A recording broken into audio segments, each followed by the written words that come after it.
So hello everyone, Assalamualaikum. It's me Hafsa and welcome back to my channel. So guys, আজকে ভিডিওতে আমরা শিখতে যাচ্ছি talk about your school in English. মানে কি? মানে হচ্ছে আমি এখন তোমাদেরকে শিখাতে যাচ্ছি তোমরা তোমাদের স্কুল সম্পর্কে ইংলিশে কিভাবে কথা বলতে পারো। হয় না যে তোমার ফ্যামিলি থেকে অথবা তোমার কোনো গেস্ট আত্মীয় স্বজন ওরা জিজ্ঞেস করতে পারে যে তোমার স্কুল সম্পর্কে ইংলিশে কথা বলো, তো তখন কি বলবে?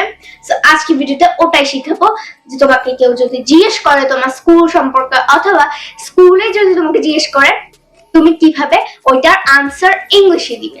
So let's jump অনটু the video. First of all তুমি তোমার স্কুলের সম্পর্কে বলার আগে কিন্তু মানে যে কোনো কিছু সম্পর্কে বলার আগে তোমাকে তার নাম বলতে হবে। তো স্কুলের নাম দিয়ে কথাটা শুরু করি।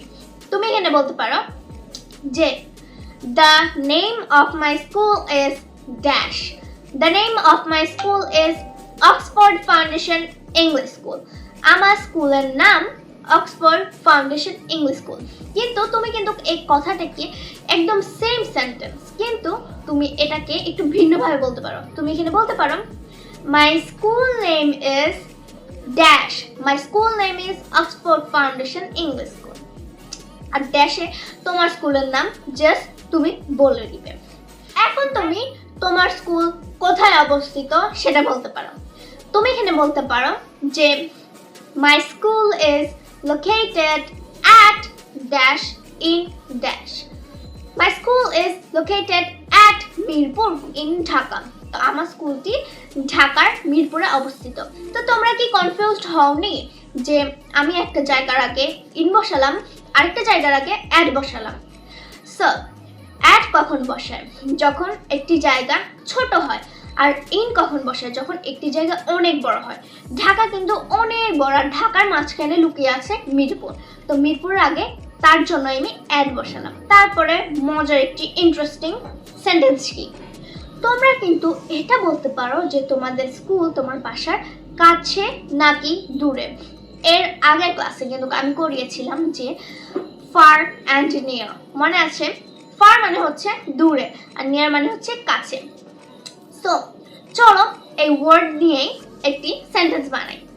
তো এখানে তুমি বলতে পারো যে মাই school is far from my house, মানে আমার স্কুলটি আমার বাসার অনেক দূরে। আর যদি তোমার স্কুলটি তোমার বাসার অনেক কাছে হয়ে থাকে তুমি এখানে জাস্ট বলতে পারো my school is near to my house, আমার স্কুলটি আমার বাসার অনেক কাছে। দেন তুমি কিন্তু অনেক ইম্পর্টেন্ট একটা সেন্টেন্সের কথা ভুলে গিয়েছো। সেটা কি জানো? তোমার স্কুল কিসের জন্য ফেমাস সেটা কিন্তু বলনি। তুমি এখানে খুবই ইজিলি বলতে পারো যে তোমার স্কুলটি কিসের জন্য ফেমাস। তুমি এখানে বলতে পারো যে মাই school is famous for debating club, মানে আমার স্কুল ফেমাস ডিবেটিং ক্লাবের জন্য। অথবা তুমি এখানে ডিবেটিং ক্লাব না বলে তোমার স্কুল কিসের জন্য ফেমাস জাস্ট ওই ওয়ার্ডটি ওখানে বসিয়ে দিবে। ধরো তোমার স্কুল স্পোর্টস ক্লাবের জন্য ফেমাস, তুমি এখানে জাস্ট বলতে পারো my school is famous for sports club.